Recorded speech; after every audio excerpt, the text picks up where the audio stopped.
기상이변으로 농작물 피해는 속출하고 있지만 재보험은 여전히 외면받고 있습니다. 해마다 육아에 참여하는 남성들이 늘고 있지만 육아 아빠들을 위한 시설은 여전히 부족합니다.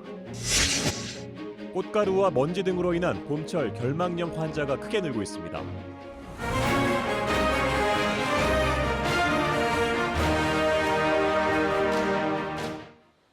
시청자 여러분 안녕하십니까? 9시 충북 뉴스입니다. 지난달 중순에 찾아온 기습추위에 충북에서만 600여 농가가 냉해 피해를 입었습니다. 이처럼 해마다 기상이변을 속출하는데 여기에 대비하는 농업재해보험 가입률은 여전히 낮습니다.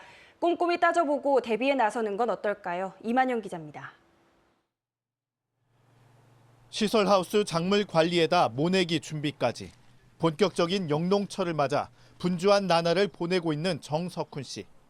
바쁜 와중에도 농작물 재해보험 가입 신청은 꼼꼼히 챙기고 있습니다. 4년 전 태풍 피해로 벼가 모두 쓰러지면서 쌀 한 톨 수확하지 못했지만 재해보험 덕분에 800만 원을 보상받았기 때문입니다. 정 씨가 낸 보험료는 18만 원에 불과했습니다. 그때 큰 도움이 됐죠. 수확을 못하는 건데 그래도 정부에서 한 80% 보존이 되니까. 지난달 중순 찾아온 기습추위로 충북에서만 612농가에 570만 제곱미터에 걸쳐 냉해 피해가 속출한 상황. 이렇게 해마다 기상이변이 속출하고 있지만 농작물 재해보험 가입률은 올해 3월 말 기준 20%에도 못 미치고 있습니다. 보험금 지급 기준 등이 제각각인데다 까다로워 농민들이 외면하기 때문입니다. 이에 충청북도는 국비와 지방비를 포함해 보험 가입비의 85%를 8개 시군은 최대 7.5%까지 추가 지원하며 농작물 재해보험 가입을 독려하고 있습니다. 과거에는 태풍, 풍수해 이 정도에 국한됐는데 지금은 가뭄이라든지 또 우박 이런 우리가 과거에 쉽게 접하지 않은 그런 부분까지 자연재해로 다 들어가 있기 때문에 재배 작물별 농작물 재해보험의 가입 신청 시기는 농협에서 안내받을 수 있습니다. KBS 뉴스 이만영입니다.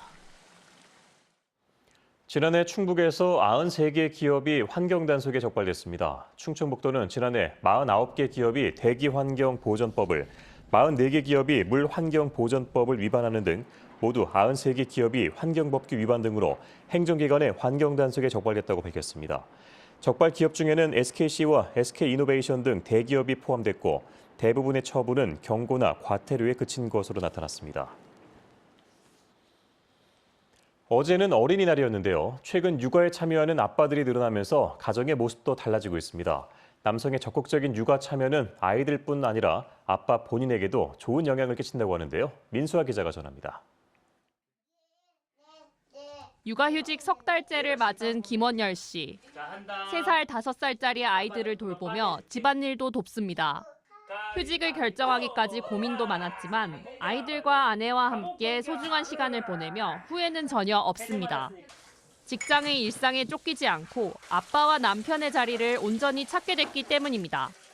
아빠가 같이 아이들과 많은 곳을 돌아다니면서 경험하며 하게 하면 좋겠다라는 생각도 들었고, 김 씨처럼 최근 육아에 적극적으로 참여하는 아빠는 점점 늘고 있는 추세.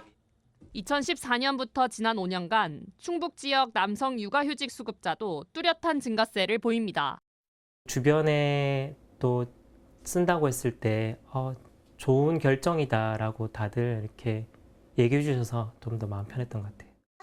전문가들은 아빠가 육아를 맡게 되면 엄마의 입장을 공감하고 아이와 더 깊은 유대감을 유지할 수 있다고 설명합니다. 이 때문에 휴직까지는 아니지만 하루 적은 시간이라도 아빠의 육아 참여는 꼭 필요하다고 강조합니다. 커서도 아버지의 좋은 영향을 받을 수 있다는 게 포인트예요. 아버지 자체도 아이하고 관계를 가지면서 정서적인 안정감을 훨씬 많이 느껴요. 육아에 대한 성 역할의 고정관념이 사라지며 빈자리를 채워가는 아빠들이 늘고 있습니다. KBS 뉴스 민수아입니다.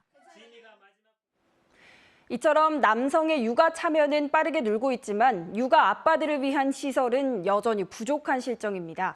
아이와 함께 외출할 경우 힘든 육아 현실을 느낀다는데요. 아빠들의 고민을 직접 들어봤습니다. 이어서 이유진 기자입니다. 최근 둘째를 낳은 아내를 대신해 육아를 전담하는 신성균 씨. 문화센터부터 병원까지 아이와 함께 다니지만 대부분 엄마들이 모인 자리는 아직도 낯설기만 합니다. 같이 대화하거나 교류 같은 게 이제 잘 안 된다는 게 그게 약간 좀 힘들다면 힘든 점 같아요. 남성이 아이를 돌볼 수 있는 편의시설도 부족합니다. 청주의 한 대형마트 남성 화장실. 여성 화장실과 달리 기저귀 교환대가 설치돼 있지 않습니다. 어린이용 변기도 찾아볼 수 없습니다. 지난해 9월 법이 개정되면서 공공시설 등엔 화장실마다 각각 1개 이상의 영유아용 기저귀 교환대를 설치해야 하지만 시민들이 주로 찾는 마트나 카페는 의무 설치 대상이 아니다 보니 제대로 갖춰지지 않은 겁니다. 아이들이 편안하게 기저귀 갈거나 이렇게 볼일을 볼 수 있는 시설이 아직 많이 부족한 것 같긴 해요. 육아를 전담하는 아빠들은 전반적인 사회 인식부터 바뀌어야 한다고 입을 모읍니다. 아빠들이 더 못 나서는 것 같기도 해요. 부끄러울 수도 있고 어떻게 보면 내 일이 아니라고 할 수도 있고 그러면 또 엄마들 같은 경우에는 오히려 부담일 수도 있고 그런 거는 좀 개선됐으면 좋겠어요. 남성이든 여성이든 누구나 아이를 잘 돌볼 수 있는 환경을 위한 제도 개선과 함께 세심한 배려가 필요해 보입니다. KBS 뉴스 이유진입니다. 충북에서의 분만수가 지난해 10,000건 아래로 떨어졌습니다. 바른미래당 최조다 의원이 건강보험 심사평가원에서 받은 자료를 보면 충북 의료기관에서의 분만 건수는 2013년 12,191건에서 지난해 9,387건으로 23%가량 줄었습니다. 이 때문에 분만 실수도 6년 만에 30곳에서 23곳으로 줄었습니다. 반면 부모의 주거지를 기준으로 한 충북 지역 출생아 수는 지난해 분만 수보다 1,200여 건이 많아 산모들의 원정 출산 현상이 뚜렷했습니다. 실종 아동이 해마다 늘어나고 있습니다. 경찰청에 따르면 지난해 아동 실종 신고는 2만 1,000여 명으로 지난 2014년 15,000여 명보다 44.3% 증가했습니다. 경찰청은 지문을 미리 등록한 아동이 실종됐을 경우 평균 1시간 내에 찾았지만 지문을 등록하지 않은 미아는 발견 때까지 평균 94시간이 걸렸다고 설명했습니다. 지문 사전 등록은 경찰청 안전드림 홈페이지나 모바일 앱에서 할 수 있습니다. 봄철 야외 활동이 늘어나면서 꽃가루나 미세먼지 등의 영향으로 눈에 알레르기성 염증을 일으키는 결막염 환자가 늘고 있습니다. 특히 어린이 환자가 많은데 방치했다간 시력이 떨어질 수도 있어 주의하셔야겠습니다. 이규명 기자의 보도입니다. 눈이 가려운 증세가 지속해 병원을 찾은 4살 어린이입니다. 처음에는 눈이 충혈되고 부어오르더니 기침과 콧물 등의 증세도 심해지고 있습니다. 잠을 설칠 정도로 기침을 많이 하더라고요. 봄철이 돼서 환절기가 돼서 그런지 몰라도 꽃가루가 날리니까 그 다음부터 눈 비비기 시작해서 이렇게 빨갛게. 공기 중에 떠다니는 꽃가루나 황사 등의 먼지가 눈과 접촉해 염증이 발생하는 알레르기성 결막염입니다. 실제 국민건강보험공단의 집계를 보면 야외 활동이 느는 봄철에 결막염 환자가 급증하는 것으로 분석됐습니다. 특히 면역력이 약한 10대 미만 어린이 환자의 비중이 가장 높았습니다. 성인은 눈이 가렵고 충혈되거나 재채기나 코막힘 등 비염 증세를 동반하는 정도에 그치는 경우가 대부분입니다. 하지만 면역력이 약한 어린이는 심할 경우 시력 저하로까지 이어질 수도 있습니다. 가려움증을 이기지 못하고 눈을 손으로 비벼 망막에 상처가 날 수 있기 때문입니다. 면역 체계가 완성되지 않았기 때문에 항원에 대한 감작이 좀 더 심하게 나타날 수 있겠습니다. 심하게 방치가 돼서 염증이 진행이 되면 각막 손상이나 시력 손상까지 오는 경우도 있겠습니다. 또 꽃가루나 미세먼지가 심한 날 가급적 외출을 삼가하고 외출한 뒤에는 인공 눈물이나 안약으로 눈을 씻어주는 것이 중요합니다. KBS 뉴스 이규명입니다. 청주국제공항의 거점 항공사인 에어로K의 취항을 앞두고 청주공항 인프라 확장이 추진됩니다. 충청북도는 국토교통부가 내년 말까지 수립 중인 제6차 공항개발 중장기 종합계획에 청주공항의 국제선 여객터미널과 계류장 확장 등을 반영해 줄 것을 요구할 계획입니다. 이를 바탕으로 청주공항의 인프라 확장 사업을 위한 법적 근거를 마련하고 정부 예산 확보에도 주력한다는 방침입니다.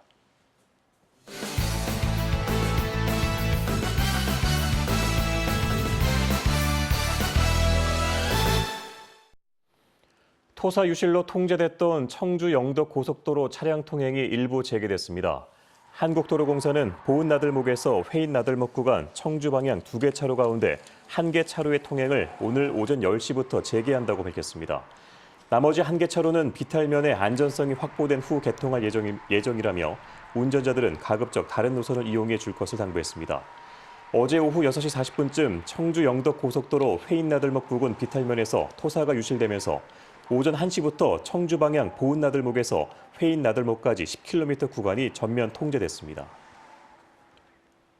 오늘 하루 건조한 날씨에 화재가 잇따랐습니다. 오늘 오전 11시 49분쯤 청주시 흥덕구 옥산면의 건축자재 보관창고에서 불이 나 창고 내부 197제곱미터와 건축자재 등을 태워 소방서 추산 4,840만 원의 재산 피해를 낸 뒤 30여 분 만에 꺼졌습니다.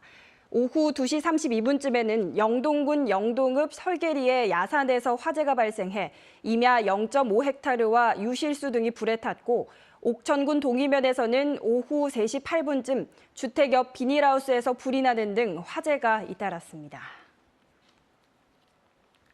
청주지방법원은 승강기 추락 사고로 직원이 숨진 업체와 공장장 등 관리자 3명에 대해 각각 벌금 500만 원을 선고했습니다.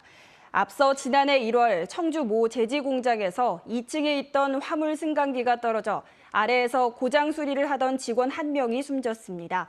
당시 공장 관리자들은 승강기 고정 장치를 눈으로만 확인하는 등 안전 조치를 소홀히 한 채 작업을 지시한 것으로 조사됐습니다. 충북 뉴스 마칩니다. 고맙습니다.